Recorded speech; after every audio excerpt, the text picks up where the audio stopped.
আসসালামু আলাইকুম। আমরা কি জানতাম যে আমরা একটা মজু খেলে তাদের কাছে 1 টাকা পৌঁছায় যায়? কাদের কাছে? ফিলিস্তিন। আমাদের মুসলিম দেশ ফিলিস্তিন ভাইদের কাছে সহযোগিতা হিসাবে 1 টাকা পৌঁছে যায় যদি আমরা একটা মজু কিনি। আমরা এটা জানতাম, কিন্তু তা নয়।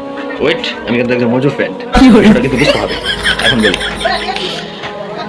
বিষয়টা হইলো তারা এখানে শর্ত প্রযোজ্য করছে, এখানে শর্ত দিয়ে রাখছে।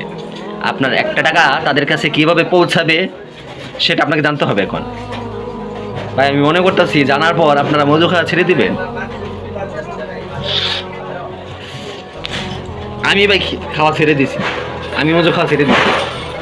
তোমরা এরকম শর্ত কেন দিবা?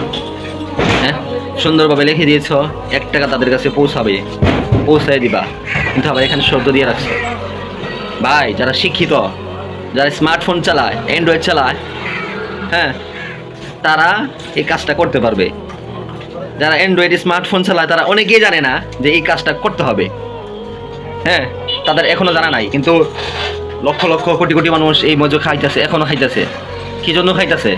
আমাদের মুসলিম দেশ ফিলিস্তিনে 1 টাকা পৌঁছাইতেছে, সেই কারণে খাইতেছে। ওয়েট ভাই, আমি কিন্তু একজন মজু ফ্রেন্ড, বিষয়টা বুঝতে হবে। এখন বলি, তাদের কাছে টাকাটা পৌঁছাইতেছে এটা আপনার আমি জানি, কিন্তু এখানে শর্ত দিয়ে রাখছে। বোতলের গায়ে একটা কিউআর কোড আছে বা কিউআর স্ক্যান আছে, ওইখানে আপনাকে স্ক্যান করে ভেতরে যে আপনাকে ডান অথবা ওকে লিখতে হবে, তাহলে আপনার 1 টাকা তাদের কাছে পৌঁছে যাবে। বিষয়টা এই। এখানে আমার একটা কথা ভাই, যারা অ্যান্ড্রয়েড ফোন চালায় তারা এই কাজটা করতে পারবে। হ্যাঁ, তারা যদি জানে। যারা বাটন ফোন চালায় তারা কি কাজটা করবে কীভাবে ভাই? হ্যাঁ, অনেক গরিব মানুষ, রিক্সা চালক, ভ্যান গাড়ি চালায়, হ্যাঁ, দিনে খাইতে খায়, মাটি কেটে খায়, তারা তো ভাই চায় যে আমার 1 টাকা ফিলিস্তিনে পৌঁছাক। আমি একটা মজু খাই, আমার প্রয়োজন মিটলো, আমাদের পার্শ্ববর্তী দেশ ফিলিস্তিন তারাও 1 টাকা পেয়ে গেল। চায় না ভাই? চায়। কারণ ভাই আমরা মুসলিম, আমরা চাবো যে আমাদের মুসলিম দেশ তারা যেন আমাদের কাছ থেকে সহযোগিতা পাক, যেভাবে পাক।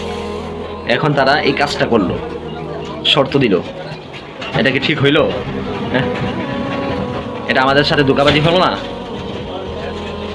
আমরা কিন্তু মজু খাওয়া ছেড়ে দেব। এই আকিস গ্রুপ তুমি শোনো, আমরা মজু খাওয়া কিন্তু ছেড়ে দেব। তুমি তোমরা সোজাসুদি ভাবে টাকা পাঠাও, সরাসরি টাকা পাঠাও, কোনো শর্ত ছাড়া। যদি তা না পারো তাহলে আমরা মজু খাওয়া ছেড়ে দেবো, আমরা মজুকে বয়কট করবো। কথা বুঝতে পারছেন? আমরা মজুকে বয়কট করবো। এভাবে সবাই সবার জায়গা থেকে আপনারা প্রতিবাদ করেন, তাহলে ওরা ঠিক হয়ে যাবে। কোম্পানি দেখবেন কিউআর কোড আর রাখবে না, ওটাকেও পরিবর্তন করে ফেলবে। এখন সোজাসুদিভাবে টাকা পাঠান, সোজাসুদিভাবে টাকা পাঠাইলে আমরা মজু খাবো, আমরা মজু প্রমোট করবো, আমরা মানুষকে বলবো মজু খাও, মজু খাও, মজু খাও। এখন যদি আপনাদের সিদ্ধান্ত পরিবর্তন না করেন তাহলে আমাদেরকে বাধ্য করবেন আপনারা মজুকে বয়কট করতে।